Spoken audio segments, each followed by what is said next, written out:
Va ora in onda Spazio Più. Buongiorno Marco, a te la A tutti i linea. cari ascoltatori e tutte le care ascoltatrici di Radio Libertà. Oggi sono io, Marco Cartelli, che sostituisco il presidentissimo del Pio, Mimmo Magnetta. E senza indugiare in chiacchiere sterili, presento subito l'ospite e graditissimo ritorno qua su Radio Libertà di Enrica Perucchietti. Ciao Enrica. Ciao, buongiorno a tutti. Buongiorno a te. Allora Enrica, con te oggi pomeriggio qua nello Spazio Più, lo spazio degli imprenditori di Radio Libertà, volevo affrontare un grande ritorno, insomma, di una tematica che già anni fa in passato avevamo trattato insieme in diverse occasioni, perché sempre di imprenditoria si parla, imprenditoria decisamente particolare, dato che sembra che stia tornando di moda in tutto l'Occidente, sicuramente di più negli Stati Uniti, ma insomma con dei riverberi interessanti anche qui da noi, quella che potrebbe essere definita senza ombra di dubbio, insomma, una sorta di imprenditoria dell'eugenetica, o no Enrica? Oltre a te che sei una veramente dei precursori dell'informazione riguardo questa particolare, insomma, diciamo, branca dell'imprenditoria, anche il Wall Street Journal un mesetto fa aveva insomma messo la luce, finalmente posto i riflettori su una startup interessantissima che adesso tu magari ce ne parli, che è la Preventive, e una settimana fa circa sono apparsi dei cartelli molto interessanti negli Stati Uniti e a New York che invitavano, insomma, le persone a scegliere il proprio bambino, pick your baby, dicevano questi cartelli. Allora Enrica, quale frontiera dell'imprenditoria stiamo andando a guardare insieme oggi? È una frontiera che cerca di mescolare, di ibridare l'intelligenza artificiale, la biotecnologia, appunto l'eugenetica, in cui stanno investendo tantissimi imprenditori delle big tech della Silicon Valley, diciamo un po' il Gotha della Silicon Valley, e troviamo poi sempre gli stessi nomi sopra tutti: Sam Altman, CEO di OpenAI, quindi il papà di ChatGPT, che è uno proprio dei finanziatori della prima startup che citavi, che tra l'altro si trova nella zona di proprio San Francisco, che è Preventive. E poi l'altro nome che ritroviamo sempre dappertutto è quello di Peter Thiel, che aveva fondato insieme a Elon Musk PayPal e che poi ora è a capo di Palantir. Questi due, Altman e Thiel, sono anche tra l'altro finanziatori di tutta una serie di aziende, di start-up nel campo della longevità, della ricerca della longevità, addirittura dell'immortalità, perché sono due rami che comunque si intrecciano.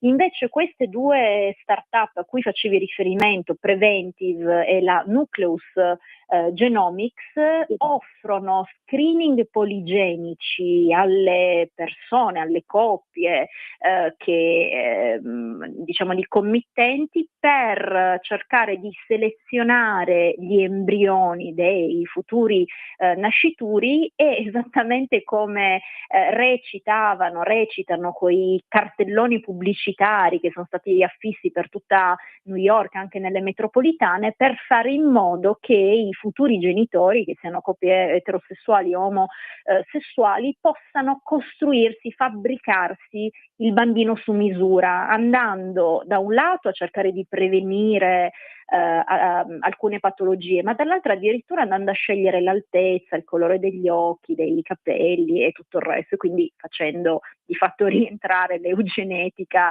dalla finestra dopo che si pensava di averla scacciata dalla porta un secolo fa. Sì.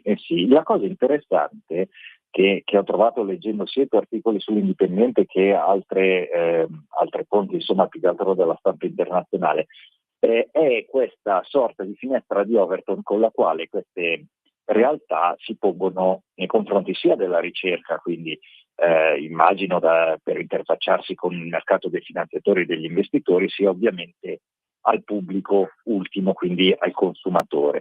Ossia, inizialmente, come sottolineato bene te, si pongono come una sorta di asset di startup per la ricerca in campo sanitario, quindi per cercare di prevenire, di agire in maniera preventiva sul fronte medico, quindi cercare di studiare e combattere le malattie sia genetiche sia uno studio appunto preventivo sul DNA.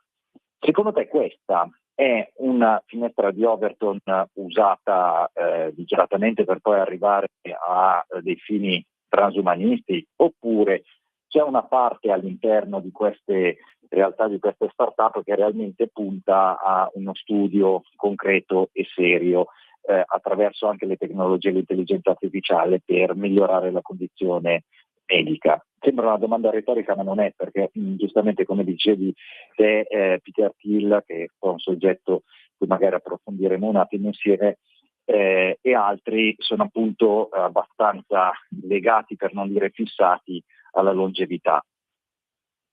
Ma guarda, nel momento in cui ci sono addirittura dei cartelloni e manifesti pubblicitari che invitano il pubblico a scegliere il proprio figlio, il proprio bambino perfetto, ottieni il tuo figlio perfetto, si parla di perfezione e quindi chiaramente non è una questione soltanto medica volta diciamo ad evitare determinate patologie.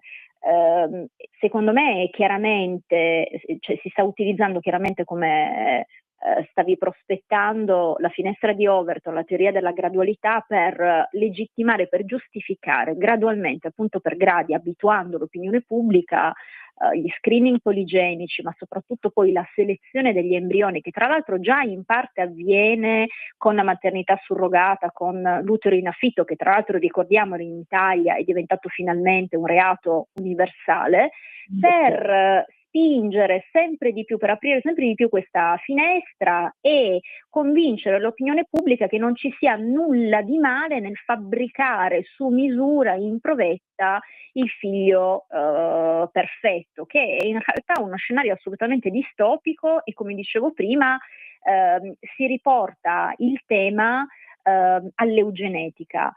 Semplicemente è una forma di eugenetica diversa da quella del Novecento che abbiamo imparato a conoscere, perché è più dolce, apparentemente democratica. Se hai almeno $30.000 e a misura e su misura quasi di tutti, quindi è più felpata, è più sotterranea, quindi è anche però al tempo stesso più insidiosa e più pericolosa, ma che sia chiaramente una finestra di Overton, ce lo conferma anche il fatto che sia stata utilizzata dallo stesso Elon Musk con Neuralink.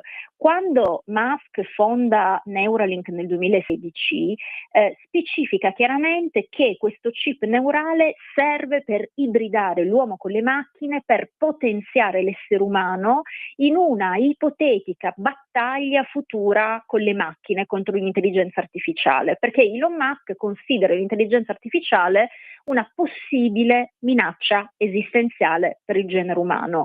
Poi però, per vendere all'opinione pubblica, all'ente regolatore della salute americana, la Food and Drug Administration, questo chip che cosa fa? Si crea a livello di marketing, a livello di frame, quindi anche di retorica e di propaganda, l'idea che serva per aiutare le persone che hanno delle patologie neurodegenerative, che hanno avuto degli incidenti e che quindi hanno perso magari l'utilizzo degli arti o che hanno perso la vista, che sono non vedenti o altro. E quindi si finisce anche per far sì che i media legittimino, giustifichino queste, tra virgolette, innovazioni, perché servirebbero per il benessere della collettività, a partire appunto da dei casi limite. Il problema di fatto è che però si strumentalizzano appunto dei casi limite di persone effettivamente malate, per arrivare a un fine, a un obiettivo che è completamente diverso. Nel caso di Musk e di Neuralink, creare una specie di cyberuomo, di superuomo potenziato. Nel caso di queste nuove start-up, Preventive, Nucleus Genomics, ma molte altre, creare una specie di uomo OGM, cioè geneticamente modificato, esattamente come c'è stato narrato e tramandato da alcuni grandi scrittori di fantascienza o di distopia, pensiamo uno su tutti dello scorso secolo, Aldous Huxley nel 1932, nel mondo nuovo, dove le nuove generazioni nascono proprio in uteri artificiali, vengono selezionate in provetta, il loro codice genetico, anche se allora il DNA non era ancora stato scoperto, viene modificato e vengono poi addirittura suddivisi in questi nuovi bambini in caste, e ci stiamo avvicinando per gradi proprio a quel tipo di scenario.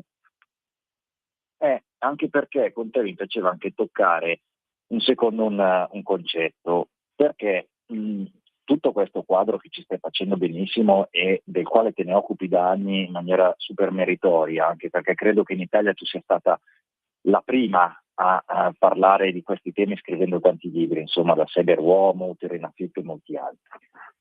C'è un nuovo neologismo degli ultimi anni che si sta affacciando sempre di più su quella che poi è la nostra attualità quotidiana, che è l'algocrazia. Cioè, Sì. tutto questo quadro che ci stai presentando, sia con finestre di Overton che partono da un punto di vista medico-sanitario per cercare di migliorare magari apparentemente la vita, poi in realtà è un tentativo di realizzare una sorta di un futuro transumano e cyber centrale, richiama proprio uno dei protagonisti che hai nominato prima, che è Peter Thiel, che è appunto il fondatore, oltre che di PayPal con Musk ai tempi, dell'attuale Palantir. Palantir, che per dirla breve è un abbastanza complesso sistema di, si potrebbe affermare, controllo globale molto sofisticato che si basa insomma sull'interfaccia e l'estrapolazione di dati, e tutte queste cose qua ci portano davanti appunto a questo neologismo che è l'algocrazia, cioè una forma di governo fatto di fatto da algoritmi informatici, gestito dall'intelligenza artificiale, la quale in buona sostanza assumerebbe il controllo decisionale, arrivando ad organizzare, a gestire tutti gli aspetti della vita sociale, economica e politica. Insomma. Secondo te questo è, punto numero uno, verosimile nei piani, e soprattutto se è desiderato da questi grandi magnati dello sviluppo tecnologico? È una delle loro ossessioni, nel senso che poi questi personaggi, in particolare Thiel e Musk, hanno in comune il fatto di ispirarsi anche a delle opere o letterarie o filosofiche in chiave apocalittica messianica, rivisitata però in salsa transumanista, cioè apparentemente si presentano come conservatori, ma poi di fatto sono dei transumanisti e quindi condividono con i transumanisti a livello trasversale gli stessi obiettivi, quelli di potenziare, far evolvere consapevolmente l'essere umano, ma dall'altro, attraverso appunto l'intelligenza artificiale, di poter controllare, sorvegliare la società e i cittadini, creando un sistema post-panottico. Il sistema del panottico di Bentham era una prigione circolare in cui, diciamo, il guardiano, la vedetta, stava al centro e i prigionieri non potevano sapere quando l'occhio del vigile, no? di questo guardiano li poteva osservare, quindi automaticamente il sistema panottico li spingeva ad autodisciplinarsi, perché non potevano mai sapere se erano visti in quel momento e se quindi erano sotto l'occhio appunto del controllo del vigilante. Il sistema post-panottico porta questo sistema di vigilanza su una rete digitale che diventa onnipervasiva, che finisce, come dicevi tu, per controllare e sorvegliare tutto, per indottrinare, ma soprattutto per disciplinare le persone e gli esseri umani. E questo, come prima, è dato anche dalle origini e la formazione di certi personaggi. Peter Thiel, tra l'altro, è stato un discepolo di un grandissimo filosofo e antropologo francese che è René Girard, colui che insomma ha scritto tutta una serie di opere sul desiderio mimetico e sulla funzione del capro espiatorio. E però a quanto pare Thiel diciamo, riassunto, elaborato certe teorie di Girard e anche un certo pensiero legato all'Apocalisse, tant'è che recentemente ha anche tenuto un ciclo di 4 lezioni sulla figura dell'Anticristo, e però le ha rielaborate in salsa sua umanista, portando poi alla creazione appunto di queste aziende, di questi sistemi transumanisti, esattamente come Musk, con cui condivide anche la passione per Tolkien. Palantir si ispira proprio alle pietre che portano lo stesso nome, Le Signore degli Anelli di Tolkien, quindi sembrano, no, voler ispirarsi alle radici, alla tradizione, quindi anche a una certa tradizione conservatrice, ma poi vanificano, no, tutto questo, ribaltandone completamente il senso, piegandone il senso e cercando di perseguire questa ossessione per il controllo e soprattutto per questa algocrazia, come dicevi tu, e dall'altro per vivere, mettere mano al codice della vita, perseguire anche questa ossessione per l'immortalità. Ecco, guarda, dato che poi so che sei impegnata e quindi insomma ti faccio questa domanda prima di salutarti, poco prima insomma dello stacco che tra poco abbiamo. Hai toccato un punto che appunto volevo chiederti. Palantir, ma non solo, Palantir è quella più famosa, insomma ci sono altre start-up o aziende insomma, che ha aperto Peter Thiel, che fanno riferimento proprio al Signore degli Anelli. Uno prende il nome della spada di Aragorn, le varie sedi, una si chiama la Contea, quell'altra Gran Burrone, un'altra Minas Tirith. È abbastanza ossessionato in maniera insomma ai limiti del nerd, da quello che posso aver capito, da Tolkien. E la questione che mi ero posto tempo fa, quando appunto un po' approfondito per i fatti miei questa figura, dicevo: ma com'è possibile? Cioè, va bene non capirci nulla, ma così tanto è grave. Spiego come fai ad attingere a una fonte come può essere appunto l'universo tolkieniano, con tutto l'universo archetipico e simbolico che porta dietro di sé. Farlo tu a tal punto da chiamare le tue aziende, insomma la tua vita con i nomi ispirati al Signore degli Anelli, e fare un'inversione di 180 gradi a prospettare non una società tradizionale che si basa su determinati tipi di valori e di consuetudini, bensì cadere nella distopia più assoluta. Cioè, Erika, siamo di fronte a un problema clinico oppure vi è una distorsione? Evidentemente c'è una distorsione, nel senso di un'interpretazione, ecco, che magari non abbiamo visto prima di certi testi.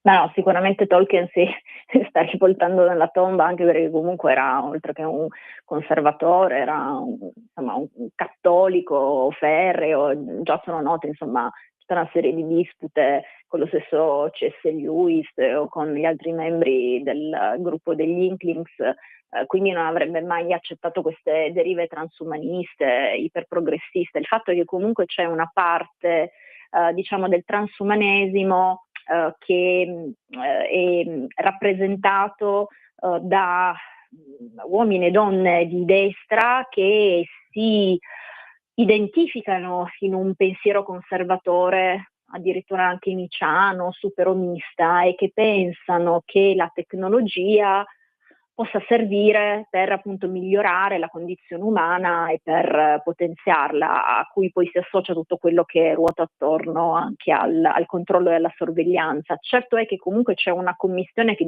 diventa spesso un potpourri di riflessioni e di fonti diverse che finiscono insomma per amalgamarsi e portare poi a queste, per me, derive. Allora, il caso di Musk è un pochino più lineare, nel senso che Musk è più un tipico nerd che mescola Tolkien, ma insieme a letture anche più semplici, anche da fumetto, fantascienza, insomma un pochino più basilare. Invece Thiel ha già alle spalle degli studi più filosofici, più strutturati, che affondano anche, addirittura arrivano anche fino all'antropologia culturale e all'apocalittica, che però lo conduce a, diciamo, nella stessa direzione appunto di Musk e di tanti altri transumanisti. Non a caso molti transumanisti comunque perseguono in una forma appunto però orizzontale, materiale, meccanicistica, lo stesso scopo che una volta veniva perseguito dagli ermetisti, dagli alchimisti, e quindi anche quello di ottenere una forma di trasmutazione e addirittura l'immortalità.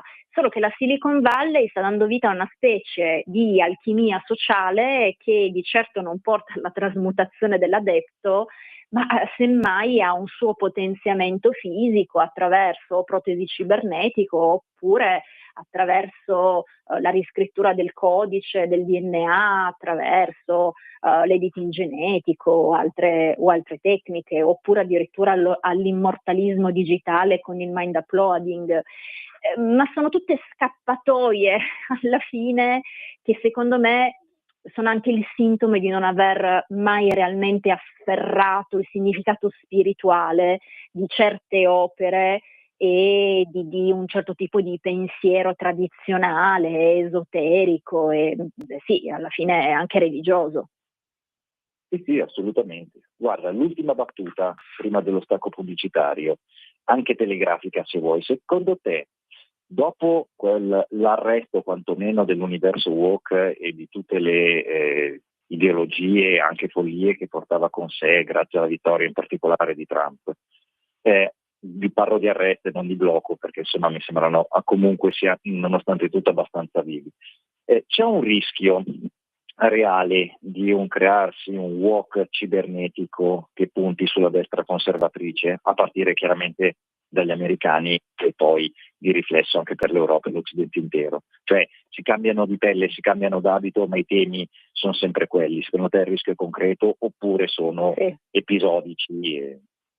No, secondo me il rischio è concreto, ma è dato anche dall'estrema ormai polarizzazione del dibattito e dell'opinione pubblica, e gli Stati Uniti su questo sono proprio la cartina da tornasole perché sono ormai talmente divisivi e polarizzati, per cui il puritanesimo ideologico che stava alla base della dottrina woke sì è stato arrestato, ma secondo me si sta convertendo nel polo opposto, sia in un'altra forma di fanatismo che non utilizzerei neanche il termine conservatore, semplicemente di polo opposto, altrettanto però fanatico, estremista, censorio, e alla fine ciò che finisce per essere piegato e per morire è la libertà di pensiero, ma anche di fatto il buonsenso.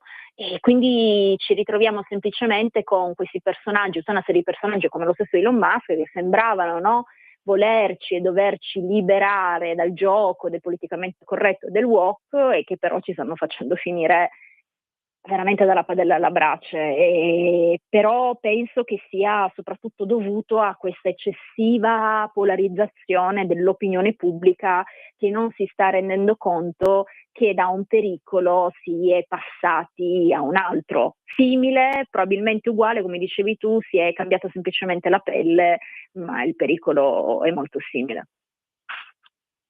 Grazie mille Enrica del tuo tempo in questa chiacchierata, invito tutti i radioascoltatori a seguire Enrica ovunque nel web e a prendere i suoi libri, quindi grazie mille Enrica e adesso mi sembra che sia ora di dare lo spazio alla pubblicità. Grazie a voi, buona giornata.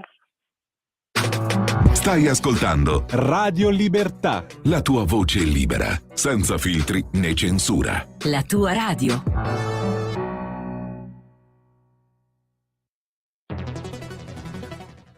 Migliaia di notizie ci raccontano i fatti che accadono in Italia e ogni giorno c'è una voce fuori dal coro. Quotidiano di Sicilia, il quotidiano d'Italia, l'informazione che ribalta i luoghi comuni, una vera visione dei fatti, l'Italia vista da sud. Ogni siciliano che vive in Italia e nel mondo è una risorsa, è protagonista della crescita della nostra nazione. Dai forza alla crescita della nostra isola, abbonandoti al QDS digitale più archivio a soli 99 euro annuo. Quotidiano di Sicilia, il quotidiano d'Italia, una scelta di valore. porta con te ovunque Radio Libertà. Scarica la app per smartphone o tablet dal tuo store o dal sito radiolibertà.net. Cosa aspetti? Stai ascoltando Radio Libertà, la tua voce libera, senza filtri né censure, la tua radio.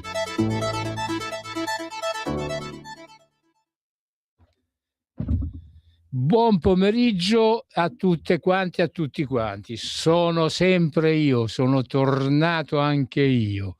Buongiorno Marco, grazie della tua partecipazione. Ho sentito anche qualcosina mentre correvo qua in macchina come un disperato, e l'ho detto anche alla regista, appunto, che al telefono praticamente la tua voce si sentiva un pochino male, però invece la mia voce? Sì, al telefono sì, io sentivo Radio Libertà, la sentivo attraverso l'applicazione del telefonino. Qua devo prendere l'amministratore, lo devo sgridare, perché dico, è possibile che appunto con tutto quello che spendiamo non si sente bene l'applicazione sui telefonini, su Facebook? Non te lo so dire.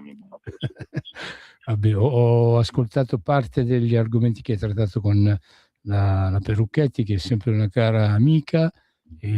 Assolutamente. Sì. Che cosa avete concluso? Vi siete lasciati per un altro appuntamento?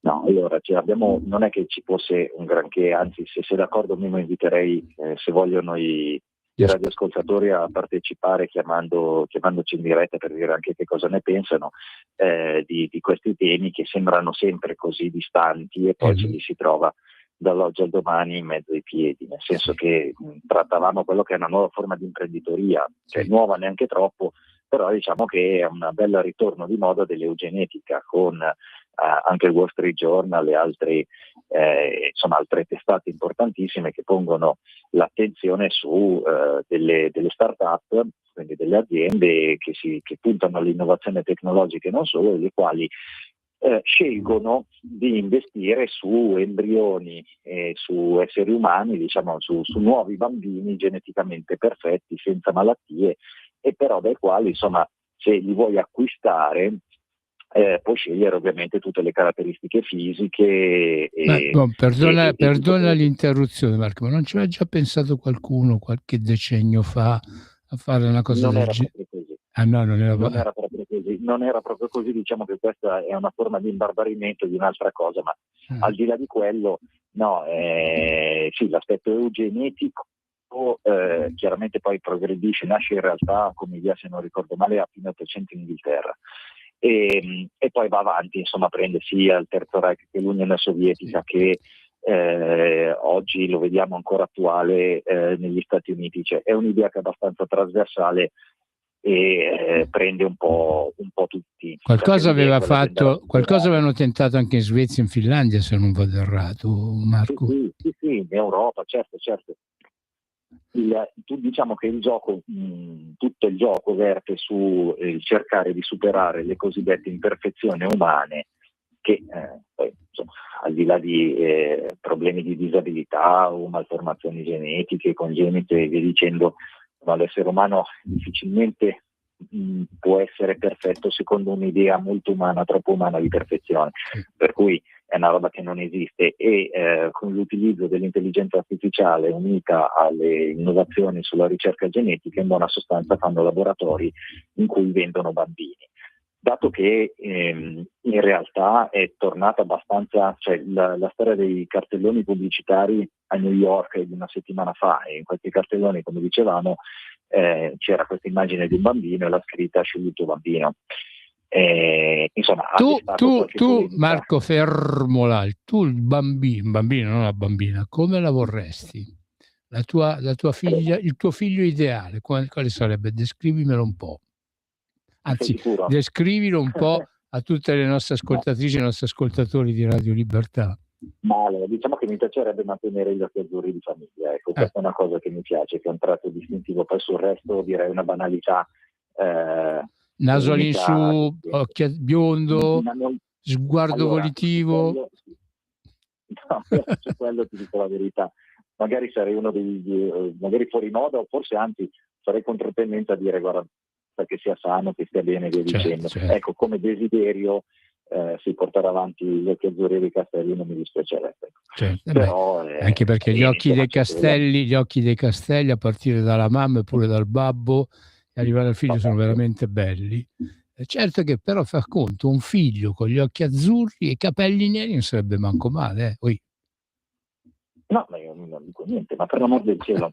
Il punto è che sentivo sempre di un mesetto fa, nell'ultimo mese che è ritornata un po' la comunicazione su questi aspetti in maniera un po' massiva, sentivo un video velocemente di un programma Rai, Belve se non sbaglio si chiama, condotto da Fagnani, in cui c'era un noto transessuale, Giacomo D'Urso se non sbaglio il nome, il quale parlava di come mi piacerebbe, o addirittura è andato a scegliere il catalogo per avere il figlio chiaramente in provetta da comprare a tutti gli effetti.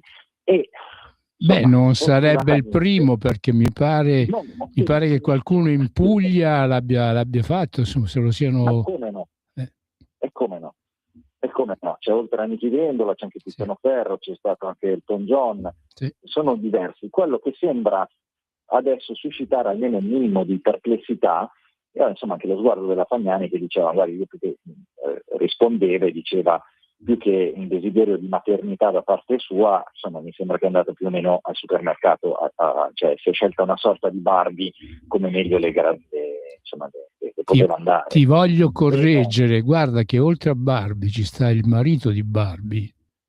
Sì, ok. Insomma, cioè, non è che era un desiderio di creare una vita insieme a chi ami, per l'amor del cielo, ma è il desiderio insomma di andare a comprarsi una sorta di giocattolo, e questo renderebbe il bambino in nascituro una sorta di feticcio. La cosa gravissima secondo me è che c'è proprio tutta una linea imprenditoriale che sta spingendo già da tanti anni, ma ultimamente in maniera ancora più massiva su questa tematica. E secondo te sono quelli che hanno un fracco di soldi. Marco, ma secondo te, ti faccio una domanda, questi qui che stanno spingendo appunto perché si arrivi a questa produzione di nuovi bambini, ma poi i bambini una volta nati, i figli, cioè verrebbero trattati come figli, se li crescerebbero anche, o che cosa? No. Una volta che si stancano li pigliano e li lasciano in un deposito bagagli, non so, in un gattile, in un canile, in mezzo alla strada. Questo è un problema che chiaramente non si può sapere la risposta. Diciamo che non vuol dire niente, però se l'atteggiamento è quello di andare a scegliersi appunto un bambolotto, insomma di solito il bambolotto, nonostante le rappresentazioni più fedeli, è vero che c'erano quelli in cui li potevi cambiare per finta il pannolone, ma insomma sempre di finzione si tratta. In caso invece di questi nuovi bambini saranno esseri umani, e questi esseri umani ovviamente, oltre a tutta una serie di probabili, possibili problemi psicologici, per non capire da dove arrivi, no? Perché sembra una stupidata, ma non lo è, cioè chi è mamma, chi è papà, perché mamma e papà mi hanno scelto al supermercato, in buona sostanza, che cosa vuol dire questo, io da dove arrivo, insomma, a livello di tutto quello che potrebbe essere, non ho detto che sia, ma che potrebbe essere una problematica, poi sta anche tutta la gestione da parte dei genitori, solo che non credo che questi genitori arriveranno gli assistenti sociali. E glieli porteranno via perché? Ma non ci credo, perché sono tutti di solito per ora molto ricchi, perché la pratica costa, no? Quindi sai, è molto difficile. Di solito quelli assistenti sociali intervengono su condizioni anche economiche un po' gravi, dove ci sono delle difficoltà oggettive insomma ad andare avanti, oltre che per motivi chiaramente di maltrattamento. Ecco, se dovessero mai intervenire, credo che interverrebbero unicamente per il maltrattamento, visto che sono per ora tutte coppie, chiamiamole, molto ricche. Ascolta, prima io ti volevo dare un suggerimento, però prima di darti questo suggerimento, detto il numero appunto per la diretta, perché così se qualcuno vuole intervenire lo può fare, lo 02 92 94 72 22, ripeto 02 92 94 72 22. Poi c'è anche il numero del WhatsApp, però io sono analfabeto dal punto di vista tecnologico e io non so aprirlo, però appunto c'ho la regista che è bravissima, Natalia è bravissima. Se voi scrivete al 340 670 9659 340 670 9659, lei lo legge e me lo rigira, perciò appunto se volete partecipate, perché appunto a Radio Libertà potete dire la vostra senza filtri e né censure. Faccio un po' il verso di Radio Radicale che ultimamente sto sentendo abbastanza spesso, perché mia moglie mi ha cambiato tutti i canali della radio e mi sono ritrovato Radio Radicale pure Radio Popolare. Insomma, mi sento Radio Radicale che fanno la cronaca di tutte le varie sedute parlamentari. Ecco, parto appunto da quest'ultima parola, il parlamentare. Secondo te, su questo argomento, non è il caso di invitare quel famoso che era deputato o senatore, con cui prima abbiamo fatto diverse trasmissioni parlando appunto di cose inerenti a quella che è la sfera religiosa anche. Come si chiamava questo? Pillon? Sì, che dici? Ma sì, ma senza dubbio. Poi, allora, immagino che l'onorevole Pillon non è che si scosti molto, anzi forse picchierebbe giù ancora più duro di noi riguardo queste apposta te lo sto suggerendo, perché io sono stanco di fare trasmissioni. È interessante da sentire, certo. La cosa positiva, dico che questo governo con Salvini, con Meloni, un po' meno Tajani, ha finalmente fatto passare il reato universale dell'utero in affitto. Sì. Okay? Quindi già da noi in Italia dovremmo essere un filo al riparo, quantomeno da un punto di vista formale. Secondo me la cosa più complessa in realtà è l'aspetto culturale e psicologico, perché stiamo andando in una direzione in cui la tecnologia sarà sempre di più al centro delle nostre vite, e da un certo punto di vista questo va anche bene, nel senso che funziona così lo sviluppo. Quando però alcune derive sinceramente folli, che sperano che la nuova frontiera dell'intelligenza artificiale possa andare a governarci, e ci sono già sostenitori con tanti soldi e che hanno dei contratti molto interessanti sia col governo statunitense, sia col governo inglese, sia con altri governi. Sono sempre quei governi, però Marco, sono sempre quelli, gli Stati Uniti e la Gran Bretagna.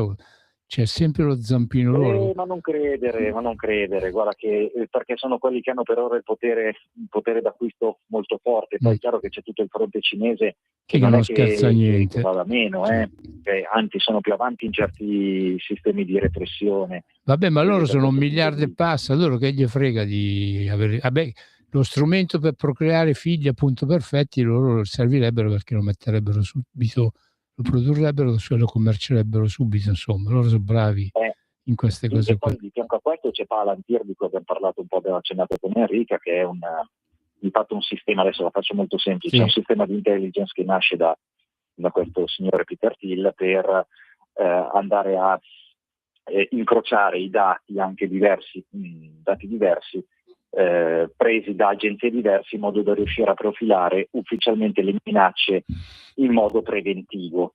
Ok, quindi andava molto bene per andare a cercare i terroristi in Afghanistan o in zone di guerra. Peccato che adesso si punta a estendere questo per migliorare la qualità della vita ufficialmente all'interno delle nazioni. Morale, si rischia di arrivare a un sistema di controllo totale basato proprio su algoritmi tecnologici che andrebbero a vedere e a controllare ogni minima cosa che andiamo a fare.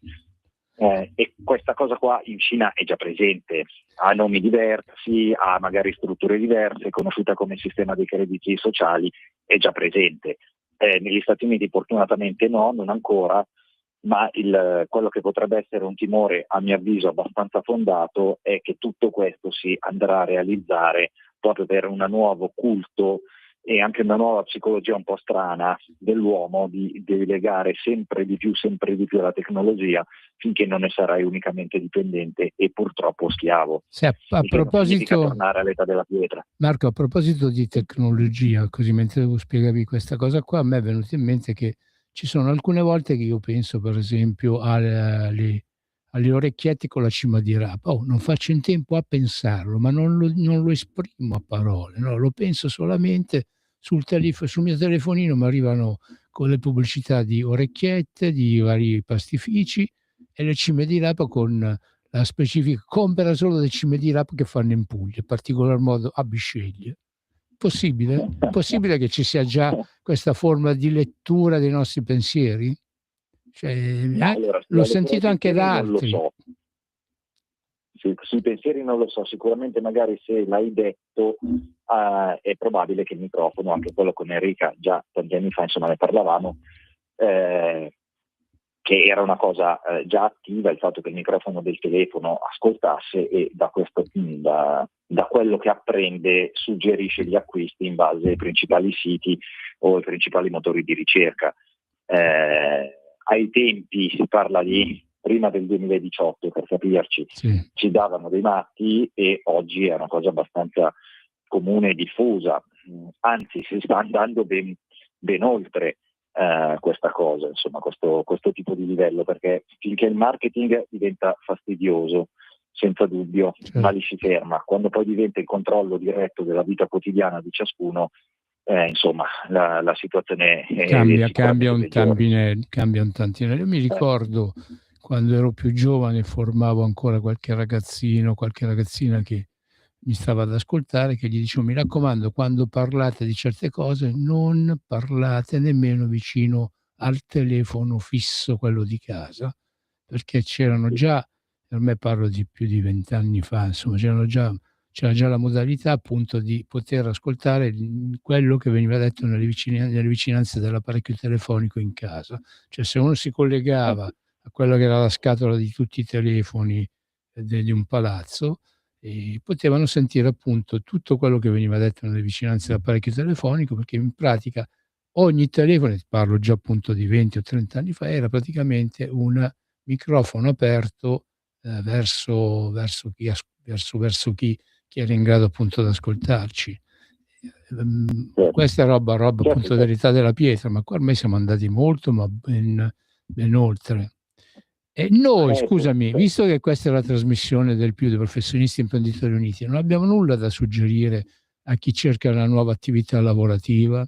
Gli potremmo dare qualche... Io lo sapessi, lo farei anch'io, ma sinceramente no, nel senso che queste tecnologie vengono sviluppate quasi tutte nella Silicon Valley o comunque sia nelle grandi aziende o dalle menti più ispirate a riguardo, e hanno di solito bisogno di una grandissima capitalizzazione. Di solito si parla di ricerca e sviluppo in ambito tecnologico e di conseguenza un settore ancora abbastanza ristretto. Poi sullo sviluppo dell'intelligenza artificiale si è detto tantissimo, ma secondo me non si è neanche riusciti a scalfire la punta dell'iceberg, perché ogni tanto quando uno sviluppatore importante esce allo scoperto e dichiara insomma quello su cui stava lavorando, insomma ci rendiamo conto che la nostra ChatGPT piuttosto che DeepSeek o altre forme insomma di intelligenza artificiale sono veramente l'età della pietra rispetto a quello che già adesso stanno sviluppando in ambito di ricerca e sviluppo. Quindi secondo me per dare magari una suggestione un po' più concreta ai nostri cari ascoltatori, si andassero a guardare Matrix, Terminator e Dune, che è il film basato sui libri di Herbert, che secondo me, insomma, sentendo un po' di pareri di questi grandi sviluppatori della Silicon Valley, è il futuro, sono tra i futuri distopici purtroppo più probabili. Tant'è che uno di questi, adesso mi sfugge il nome, ha aperto un'altra startup per cercare di prevenire e di rallentare questo sviluppo che lui stesso involontariamente, lui dice, ha contribuito a creare. Okay. È un po' come quando quelli di Via Panispenna si sono inventati appunto la bomba atomica, poi qualcuno si pentì appunto di averlo fatto e appunto infatti... Sì, perché magari tu scrivi una stringa di comando, magari tu partecipi a sviluppare una parte di un tutto che poi quando ti rendi conto a che cosa serve o ai rischi in cui si va incontro, e non sono rischi ipotetici da quanto dicono, insomma sono rischi molto concreti, molto reali, chiaramente poi c'è una crisi di coscienza fortunatamente. Altri invece ne sono entusiasti e purtroppo questi altri che sono entusiasti sono carichi di soldi e quindi di potere reale di azione nel mondo imprenditoriale. E cosa provocano in pratica? Lo sentivo anche stamattina in una trasmissione radio che non ricordo più che cos'era, che diceva che in pratica siamo destinati a vivere in un mondo in cui pochi ricchi saranno sempre più ricchi e i tanti poveri saranno sempre più morti di fame, giusto? E anche più dipendenti da questa tecnologia. Guardate che una cosa sulla quale non si insiste mai abbastanza è che l'utilizzo di questi strumenti rendono clinicamente scemi, Sì. che è una cosa che bisogna tenere molto in considerazione, soprattutto dalle più tenere età, perché sai, anche io e anche te rischiamo di peggiorare sensibilmente magari delle situazioni, almeno per me già evidentemente compromesse.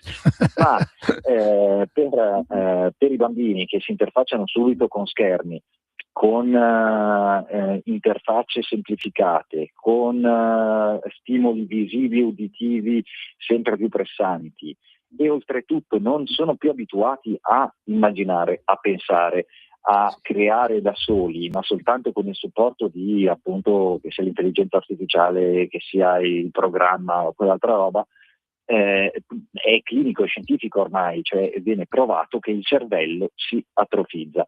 Ora, se si atrofizza a chi sta andando verso un'età Una certa, è un problema, non un problema relativo. Quando si atrofizza già in tenera età, il problema è che non si sa poi se si possa sviluppare, se si possa uscire da quella condizione che parla di dipendenza tecnologica. certo.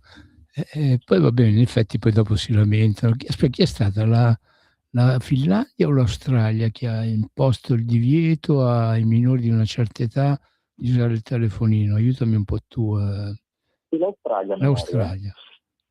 Sì, a memoria, però anche io ci sto pensando adesso che lo dicevi, mi sembra l'Australia, però vabbè, in caso gli ascoltatori possono andare a fare una veloce ricerca. Tu prima hai Sì, citato di tre Matrix, Terminator, a me mi è sfuggito il terzo. Qual era il terzo che tu... Dune, sì, che è un bellissimo libro, c'è una serie di libri di Frank Herbert, che parlano del futuro con una sorta di battaglie, eccetera, già è bellissimo, ma la cosa interessante è che parla dell'umanità quando avrà già superato e vinto fortunatamente il conflitto con quelle che vengono chiamate le macchine pensanti, che ai tempi degli anni 70 il libro, non c'era ancora l'intelligenza artificiale, ma già gli scrittori di fantascienza mi sembra che avessero purtroppo quasi una capacità profetica su quello che sarebbe stato il futuro dell'uomo. Probabilmente molti di loro avevano anche a che fare, avevano la fortuna di intuire certe cose in base anche alle frequentazioni. Ora non so la vita di Herbert, non sto alludendo a nulla per lui, però sì, è interessante. Ossia l'eterna guerra tra l'uomo e le macchine. Io da questo lato comunque sono salvo, perché non riesco a fare manco gli screenshot, penso un po'. Io ho un amico che è più impedito di me su tante cose, anzi l'altro giorno gli ho sistemato una questione burocratica che in mezzo alle carte, cose varie, ci sguazzo, ma io gli screenshot, ecco, lui invece gli screenshot li sa fare, io non ci riesco ancora. Io volevo dire una cosa a conclusione di tutti questi discorsi. Io penso che il sistema più sicuro per comunicare, come al solito, rimangano i pizzini.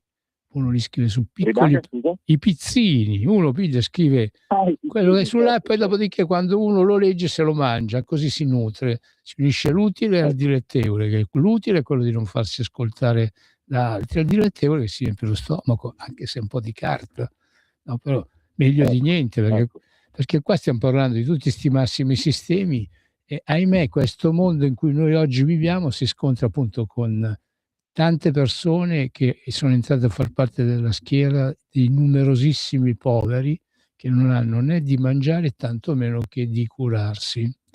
Sì, anche questo è vero. Sentivo in un altro video veloce un discorso che ha fatto Briatore, che sembra non centrare niente rispetto a quanto abbiamo trattato fino adesso, invece è centrale. Dice non è possibile che ci siano gli stipendi in Italia che siano così bassi, la gente non può arrivare a fine mese, infatti si fa sempre più fatica, ed è vero. Io ci aggiungerei anche le pensioni, perché uno lavora per una vita e poi piglia, non so, 500 euro, è una vergogna, insomma, è una schifezza. È uguale, pensioni, stipendi. È verissimo, è una realtà che purtroppo è concreta e non mi stupisce, insomma, che lo dica il direttore, che con tutti i difetti che, insomma, la televisione ha sempre fatto di tutto per evidenziare, insomma, è anche un uomo che è partito dal nulla, poi in un modo o nell'altro, non mi interessa. Ci ha avuto un briciolo di arrivato... fortuna, dai, perché nella vita, come al solito, ci vuole anche un po' di culo. Per l'amor del cielo. Marco, serve, arrivato dove arrivare. Marco, ti ringrazio tanto per aver iniziato e condotto la trasmissione, appunto, dello Spazio Più del martedì pomeriggio, ma siamo giunti al termine del nostro tempo. Allora, visto che l'hai iniziata tu, concludila tu, dai, vai. Allora, un abbraccio per Mimmo, all'ottima regia, un ringraziamento ancora a Enrico Perucchietti e un saluto a tutti i cari ascoltatori e a tutte le care ascoltatrici di Radio Libertà. Ciao!